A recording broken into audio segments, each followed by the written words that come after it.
नमस्कार, मी विशाल परदेशी. या बुलेटिनमध्ये आपलं सगळ्यांचं स्वागत. सुरुवात करूयात महत्त्वाच्या बातमीने. चैत्यभूमीवर पोलीस आणि भीम अनुयायांमध्ये झटापट झाल्याचं कळतंय. चैत्यभूमीवर प्रवेश मिळवण्यासाठी अनुयायी आक्रमक झालेत आणि यावेळी प्रवेश मिळत नाही म्हणून अनुयायांनी ठिय्या मांडलेला आहे. चैत्यभूमीवर परिस्थिती नियंत्रणात आणण्यासाठी आता पोलिसांचे प्रयत्न सुरू आहे. या ठिकाणी आता तणावपूर्ण शांतता आहे. सरकारने सुविधा दिली नसल्याचा आरोप केला जातोय आणि याच विषयाला घेऊन सगळे अनुयायी आक्रमक झालेत. ही दृश्य आपण बघतोय. प्रवेश मिळत नाहीये म्हणून सगळे बांधव आक्रमक झालेत.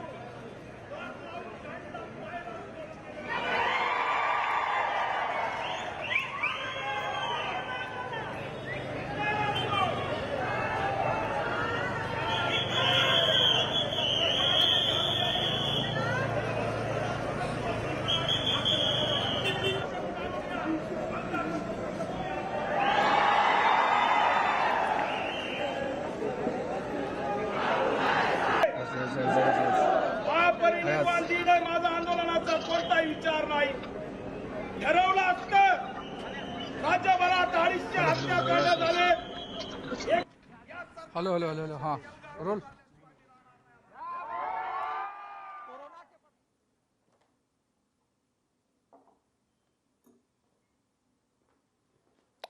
आणि दृश्य आपण बघतोय थेट. अध्यक्ष दीपक केदार यहाँ पर एक सांकेतिक सभा कर रहे हैं और आप देखिए कि उनका कहना है लगातार कि जिस तरीके से दूसरी पार्टियों को परमिशन मिलता है उस तरीके से इसको भी परमिशन मिलना चाहिए.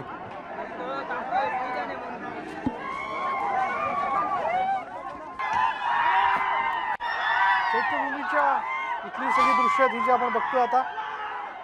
भीम अनुयायी आक्रमक झालेले आहेत. चैत्यभूमीत बाबासाहेबांना अभिवादन करण्यासाठी प्रवेश मिळावा यासाठी सगळे आक्रमक झाल्याचं बघायला मिळतंय आणि त्यामुळे पोलीस आणि अनुयायांमध्ये झटपट झाली आहे. पोलिसांना या सगळ्या अनुयायांना आवरणं देखील कठीण झालं होतं. बघा कशा प्रकारे हे सगळे अनुयायी बॅरिकेटिंग बाजूला करून आतमध्ये शिरलेत.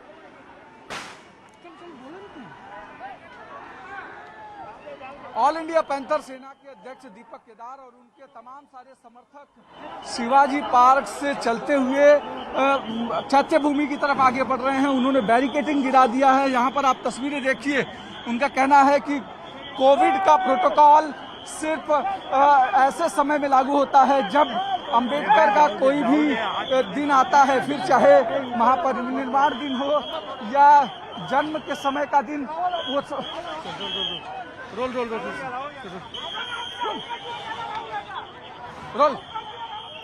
All India. आणि याच विषयी आपण बोलणार आहोत. आमचे प्रतिनिधी अभिषेक पांडे आपल्या बरोबर आहे. अभिषेक, आता नेमकी काय परिस्थिती चैत्यभूमीवरती भीम अनुयायी आक्रमक झाल्याचं कळतंय, त्याचं काय कारण?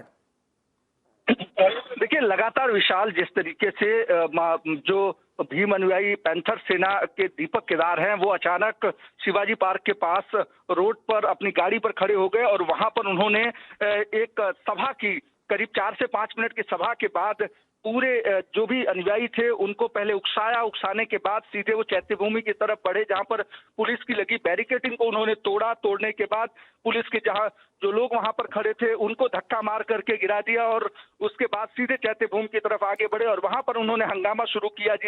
और हंगामा करते हुए फिलहाल पुलिस ने उन्हें हिरासत में ले लिया है. लेकिन उनकी मांग है कि जब भी कोविड की बात बताई जाती है तो सिर्फ जब अंबेडकर साहब का जब कोई दिन आता है, फिर चाहे वो महापरिनिर्वाण दिन हो या उनके जन्म का दिन, उसी समय में इस तरीके का हंगामा किया जाता है कि कोविड बढ़ गया है और प्रोटोकॉल का फॉलो किया जाए. शिवाजी पार्क में अमूमन हर बार कुछ न कुछ कार्यक्रम रखे जाते थे लेकिन इस बार शिवाजी पार्क में परमिशन नहीं दी. उसका विरोध उन्होंने किया और साथ ही साथ जो पानी सहित दूसरी जो बेसिक व्यवस्थाएं हैं को कहा गया कि उसका भी वहां पर सही तरीके से इस्तेमाल नहीं किया गया, वहां पर रखा नहीं गया और प्रशासन की तरफ से इंतजाम नहीं किया गया. जिसके बाद उन्होंने हंगामा करते हुए अंदर तक गए और उन्होंने अंदर हंगामा किया. जिसके बाद पुलिस ने उनके कार्यकर्ताओं को हिरासत में लिया और दीपक केदार को भी हिरासत में ले लिया है, पुलिस स्टेशन लेकर गई है. लेकिन ये पूरा हंगामा आज के दिन जब पूरे देश से अनुयायी चैत्य भूमि पर आते हैं और उस समय में इस तरीके का हंगामा और कोविड प्रोटोकॉल को तोड़ करके इस तरीके से एक सभा करना निश्चित तौर पर ये गैर कानूनी है और पुलिस इस बारे में काफी गंभीर है। उन्हें हिरासत में लेकर के फिलहाल इस पूरे मामले में आगे की पुलिस कार्रवाई शुरू कर चुकी है। तो आत्ताचा माहोल काय तिथे, म्हणजे अजूनही माहोल तिथे तापलेला आहे, कार्यकर्ते अजूनही आक्रमक दिसतायत? देखिए, कार्यकर्ता लगातार आक्रामक थे, लेकिन फिलहाल पुलिस ने वहां पर बंदोबस्त बढ़ा दिया है और जो दर्शन करने वाले लोग हैं, जो वहां पर जाने वाले लोग हैं, उनको किसी भी तरीके की दिक्कत ना हो, इसलिए उनकी लाइन को सही रखा है। लेकिन आसपास की जो मेन जो बैरिकेडिंग थी वहां पर फिलहाल रोक दिया है और सबको शांत कराया जा रहा है, क्योंकि आज के दिन इस तरीके की चीजें वहां पर होना निश्चित तौर पर प्रशासन के लिए एक बड़ा चैलेंज है और प्रशासन लगातार इसकी कोशिश कर रहा है कि वहां शांति व्यवस्था बनाए रखी जाए और उसको लेकर के जो लोग वहां पर हैं उनको निकाला गया है और पैंथर सेना से जुड़े लोग तो हंगामा करने पहुंचे हैं, उनको सभी को हिरासत में लिया गया है और लगातार पुलिस उनसे पूछताछ कर रही है कि इसके पीछे उनका मोटिव और उद्देश्य क्या था, क्योंकि अचानक भीड़ इकट्ठा करना और उसके बाद अपनी गाड़ी पर खड़े होकर एक सभा करना, सभा करने के बाद पूरी पब्लिक को उकसाना और उकसा करके चैत्यभूमि की तरफ जो बैरिकेड लगे हैं वो सारी बैरिकेड्स को तोड़ते हुए अंदर की तरफ प्रवेश करना और धक्का मुक्की करना अधिकारियों और पुलिस कांस्टेबल्स के साथ निश्चित तौर पर पुलिस के लिए एक बड़ा झटका है, क्योंकि लगातार इसका बंदोबस्त किया जा रहा था। पिछले एक हफ्ते से तैयारी कर रही थी, उस दौरान इस तरीके की चीजें अगर होती हैं तो गुप्तचर विभाग है,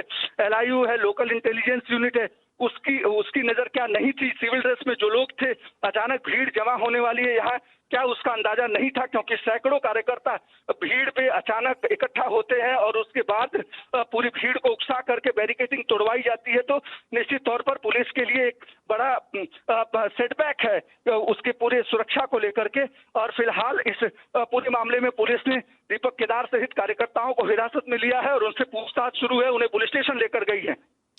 जी लोक बाबासाहेबांना अभिवादन करण्यासाठी रांगेत उभी आहेत, त्यांची रांग व्यवस्थित सुरू आहे की दर्शन थांबवण्यात आलंय?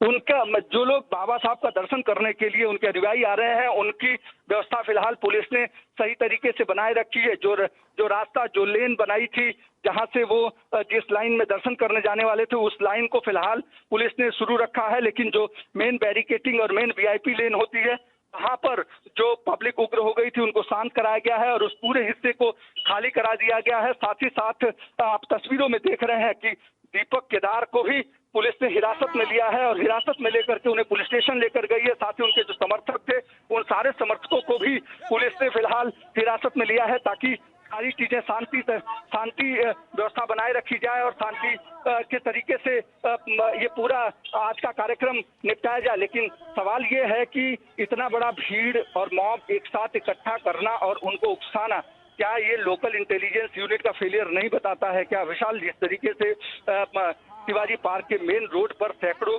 कार्यकर्ता अचानक आते हैं, एक व्यक्ति दीपक केदार जो अपने आप को पैंथर सेना का अध्यक्ष बताता है और वो गाड़ी पर खड़ा होता है और एक सभा करता है 4 से 5 मिनिट का। या निषेधार्थ मी निषेध करायला आलो, मला अभिवादन करू दिलं जात नाही, मला या ठिकाणी अरेस्ट केलंय आणि या ठिकाणी महापरिनिर्वाण दिनी ऑल इंडिया पॅन्थर सेना दीपक केदारने त्यांना ताब्यात घेतल्यामुळे निषेध व्यक्त केलेला आहे, पण अर्थात पोलीस प्रशासनाला देखील याचा अंदाज येऊ शकला नाही का, हा प्रश्न जो आहे आमचे प्रतिनिधी अभिषेक पांडे यांनी उपस्थित केला होता। अभिषेक, आपण बरोबर मुद्दा मांडलात की पोलिसांच्या वेगवेगळ्या युनिटला याचा अंदाज का येऊ शकला नाही, कारण दीपक केदार दादरवरनं त्यांच्या सगळ्या कार्यकर्त्यांना घेऊन तिथे येतो काय, तिथे सभा करतो काय, तोपर्यंत त्याला थांबवण्याचा प्रयत्न झाला नहीं का? अभिषेक, सवाल किया कि ऐसे समय में जब वहां पर सैकड़ों की संख्या में पुलिसकर्मी तैनात हैं, पूरे देश भर की निगाहें चैत्य भूमि पर हों और ऐसे समय में अभिषेक मी जरा थांबवतोय आपल्याला, आपल्याबरोबर प्रकाश आंबेडकर आहेत। प्रकाश आंबेडकर जी, दीपक केदार यांनी ज्या प्रकारे तिथे एक ओपन सभा घेतली, कार्यकर्त्यांना उकसवण्याचा प्रयत्न केला, बॅरिकेडिंग तोडून त्यांनी आतमध्ये घुसण्याचा प्रयत्न केला, कसं बघता आपण याकडे? कोण आहे हे मला माहित नाही, परंतु ज्यांनी कोणी केलंय हे चुकीचं केलेलं आहे। आज असणारा हा त्याचा दिवस आहे, अभिवादन करायला लोक बाबासाहेब सर्वसामान्य माणसं कार्यकर्त्याला विनंती करणार आहे की त्यांनी शांतता आजच्या दिवशी राखली पाहिजे. जिथे कमी असेल त्याच्यावरती चर्चा करता येईल आणि पुन्हा पुढच्या वर्षी होणार नाही ही दक्षता घेता येईल. पण तिथे कोणाला गोंधळ घालण्याचा असणारा अधिकार नाही आणि त्यांनी पोलिसांशी किंवा तिथल्या असणाऱ्या व्यवस्थेशी कोणाशी उज्जत घालू नये अशी त्या सगळ्यांना मी असणारी विनंती करतो. प्रकाश आंबेडकरजी असं देखील कळते की दीपक केदार जे एका संघटनेशी निगडीत आहेत, त्यांनी खरं तर दादरवरनं त्यांच्या कार्यकर्त्यांना घेऊन, बहुसंख्य कार्यकर्त्यांना घेऊन ते चैत्यभूमीपर्यंत चालत आले. तिथे त्यांनी गाडी लावली, गाडीच्या टपावरती उभी राहून त्यांनी एक सभा देखील घेतली. बरं, आज महापरिनिर्वाण दिनाच्या निमित्ताने ज्यावेळेस अशी घटना घडते त्याला गालबोट लागला असं आपल्याला वाटतं का? तो गालबोट लागतं ना अशा तऱ्हेनं. आता ते इलेक्शन आहे किंवा इलेक्शनसाठी स्टंटबाजी चाललेली आहे असंच मी त्याच्याकडे बघतोय. तर इतर वेळेस बघायचं नाही, काही करायचं नाही आणि ऐन वेळेस यायचं त्या 10-12 जणांना घेऊन आणि गोंधळ घालायचं. याच्यापासून लोकांनी असं सावध राहिलं पाहिजे एवढंच सांगेन मी त्याच्यामध्ये. राजकीय संधी साधण्याचा हा प्रयत्न आहे? नाही तर त्याला दुसरं काय म्हणावं लागेल आता. धन्यवाद आमच्याशी बोलल्याबद्दल. आपल्याबरोबर वंचित बहुजन आघाडीचे अध्यक्ष प्रकाश आंबेडकर होते. त्यांनी या घटनेचा निषेध केलेला आहे. अशा पद्धतीने दीपक केदारने तिथे येऊन सभा घेणं, कार्यकर्त्यांना उकसवणं, आतमध्ये घुसणं, पोलीस व्यवस्था तोडून हे चुकीचं आहे. खरं तर आजच्या दिवशी शांतता राखणं फार आवश्यक आहे आणि ज्या बाबासाहेबांनी कायम शांततेचा संदेश दिलेला आहे, शिका, संघर्ष करा, संघटित व्हा असं म्हटलेलं आहे, तिथं कार्यकर्त्यांनी अशा प्रकारे वर्तन करणं हे चुकीचं आहे. याबद्दलची भावना देखील त्यांनी आता व्यक्त केली. पण निश्चितच जे घडलंय ते आजच्या दिवसाला गालबोट लागणार होतं. आतापर्यंत सगळं शांततेत सुरू होतं, पण अचानक तिथे दीपक केदार यांनी येणं आणि एक जाहीर सभा घेणं, चौक सभा घेणं, त्यानंतर कार्यकर्त्यांना घेऊन त्यांनी आतमध्ये घुसणं हे चुकीचंच होतं. पोलिसांनी त्यांना ताब्यात घेतलेलं आहे. त्यांच्या विरोधात अर्थात कोविडच्या सगळ्या कालावधीत असलेले नियम मोडण्याच्या विषयाला घेऊन कारवाई देखील केली जाऊ शकते. पण जेव्हा पोलिसांनी त्यांना ताब्यात घेतलं त्यावेळेस ताब्यात घेतल्याबद्दल त्यांनी माध्यमांशी बोलताना निषेध व्यक्त केलेला आहे. मला अटक करण्यात आली असं त्यांनी म्हटलेलं आहे. मला थांबवण्याचा तुम्ही प्रयत्न करू शकत नाही अशी देखील भावना त्यांनी व्यक्त केली आहे. पण चैत्यभूमीवरची दृश्य आपण बघतो. शेवटी पोलिसांना बळाचा वापर करावा लागला, कारण कार्यकर्ते ऐकत नव्हते.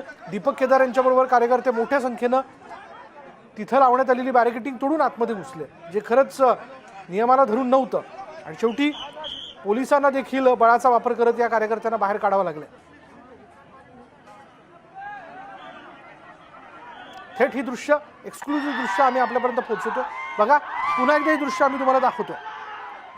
कशा प्रकारे दीपक केदार आपल्या कार्यकर्त्यांना घेऊन बॅरिकेडिंग तोडून आतमध्ये घुसले हे या दृश्यांमध्ये दिसतंय. आरपीआय नेते सचिन खरात आपल्याबरोबर आहे. सचिन खरात, ही दृश्य आपण बघताय. खरं तर आज बाबासाहेबांचा महापरिनिर्वाण दिन आहे. आजच काय, कायमच खरं तर या स्थळावरती त्या स्थळाचं पावित्र्य राखलं पाहिजे. पण ज्या प्रकारे कार्यकर्ते बॅरिकेडिंग तोडून आतमध्ये घुसले तर आजच्या या दिवसालाच बट्टा लागला असं वाटतं का आपल्याला? मुळात Republican party of India Kharat पक्षातर्फे मी आपल्याला राष्ट्रीय अध्यक्ष म्हणून सांगू इच्छितो की आम्ही सकाळी सर्व अनुयायांनी आम्ही राज्य सरकारच्या नियमांचे पालन करून मी स्वतः आदरणीय महाराष्ट्राचे उपमुख्यमंत्री अजितदादा यांच्यासोबत मी सकाळी महामानव डॉक्टर बाबासाहेब आंबेडकरांना अभिवादन केलं. परंतु त्यावेळी आम्ही स्वतः सर्व कार्यकर्ते सर्वांना सांगत होतो की मास्क घालून सर्व नियमाचे पालन करून महामानव डॉक्टर बाबासाहेब आंबेडकरांना अभिवादन करा. परंतु अशा तऱ्हेने जर कोण अभिवादन करत असेल तर महामानव डॉक्टर बाबासाहेब आंबेडकरांचे जे विचार आहे त्या विचाराला विरोध करण्याचं काम ही लोक करताना दिसत आहेत. कारण हे अत्यंत निंदनीय आहे. कारण अनुयायांनी 6 डिसेंबरला असं कृत्य करणं हे अत्यंत चुकीचं आहे. हे करू नये. त्यांना जर काही सुविधा नसतील तर त्यांनी शासनाची व्यवस्थितपणे मांडणी केली पाहिजे, बोलणं पाहिजे. आजच ते जर मागणी करत असतील तर हे अत्यंत निंदनीय. गेले वर्षभर मागणी का नाही केली?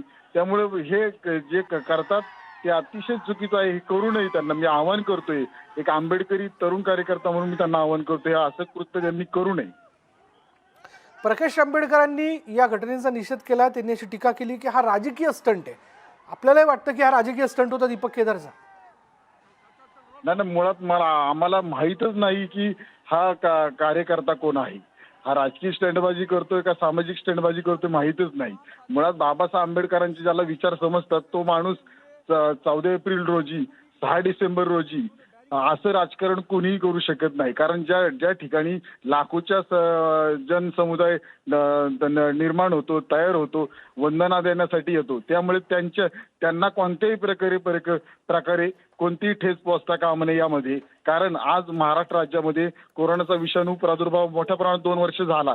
त्या माध्यमातून सगळ्यांनी घरातूनच अभिवादन केलं आणि याही वर्षी ओमिक्रॉन नावाचा विषाणू असल्यामुळं आपण सगळ्यांना आवाहन केलं तर घरातूनच अभिवादन करा. आणि लोकांनी आंबेडकरी जनतेने ते ऐकलं आणि आंबेडकरी समाज आज घरातूनच जास्तीत जास्त अभिवादन करतोय. परंतु तरी सुद्धा काही लोकांनी जर अशी स्टंटबाजी करत असतील तर ते चुकीचं आहे अशी भावना आपण व्यक्त करताय. धन्यवाद आमच्याशी बोलल्याबद्दल.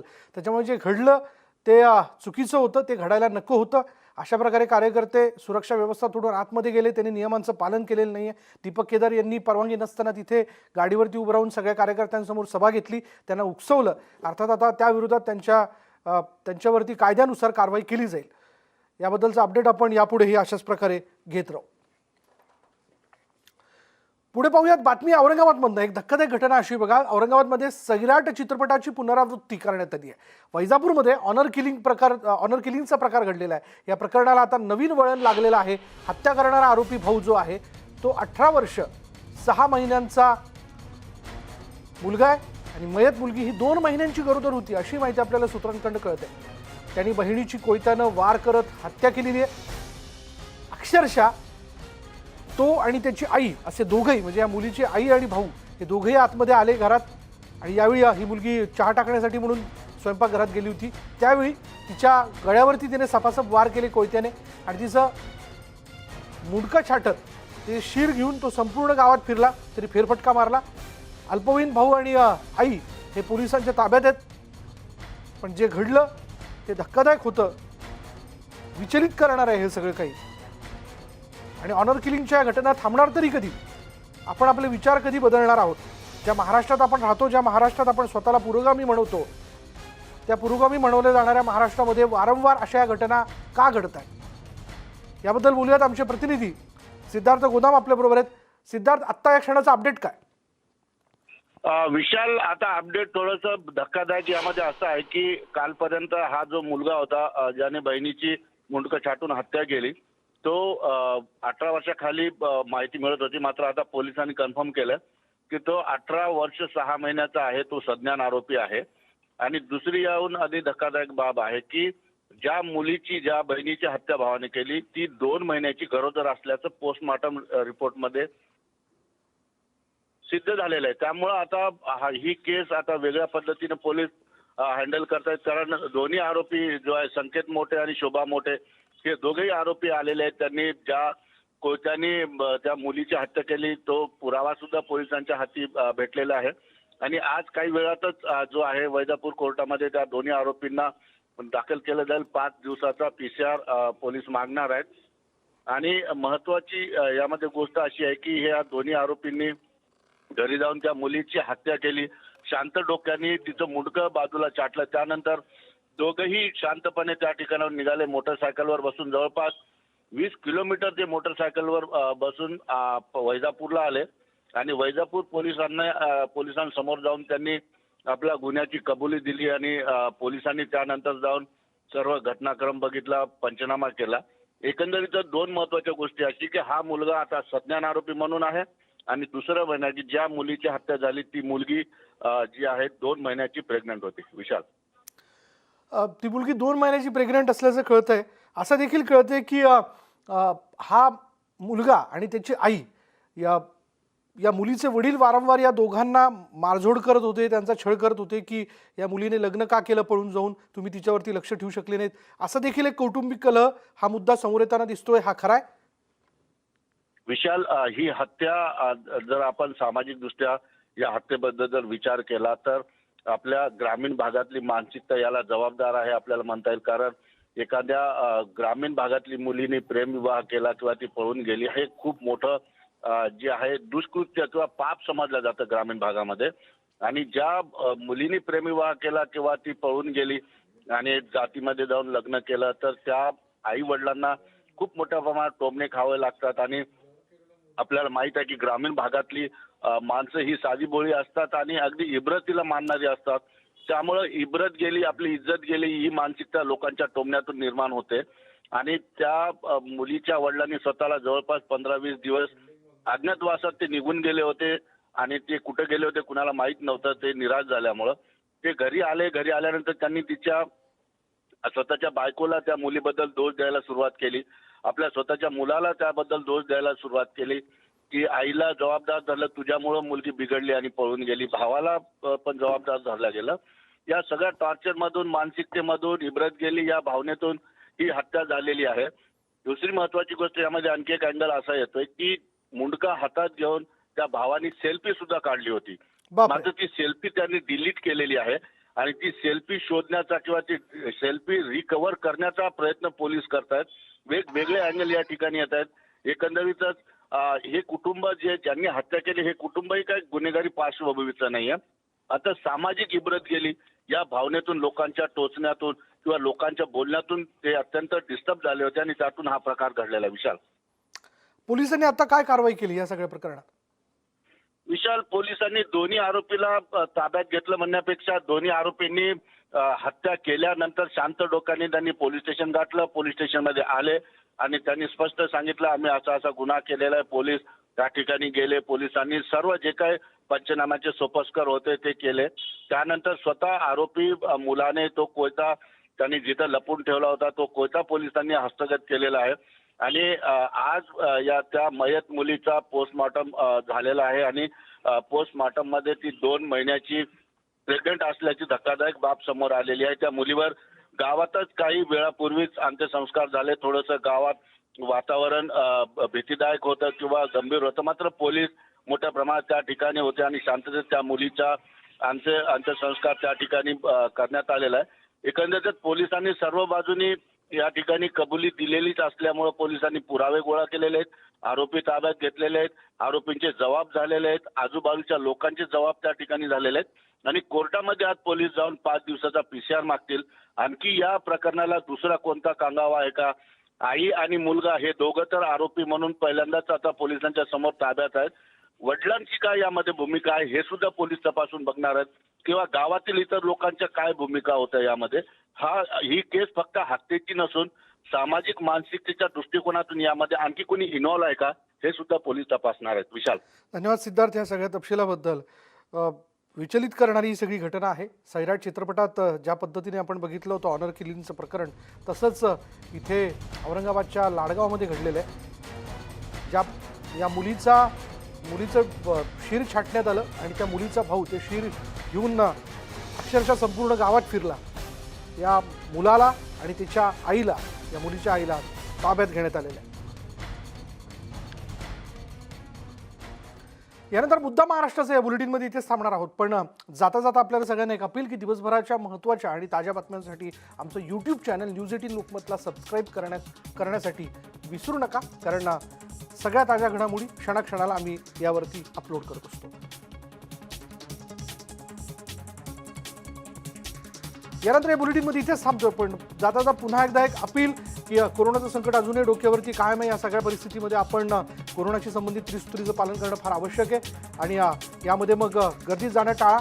सॅनिटायझरचा वापर करा. मास्कचा वापर करणं फार आवश्यक आहे. आपण सुरक्षित तर कुटुंब सुरक्षित आणि कुटुंब सुरक्षित तर समाज सुरक्षित. इथेच थांबूयात. पहा फक्त न्यूज 18 लोकमत.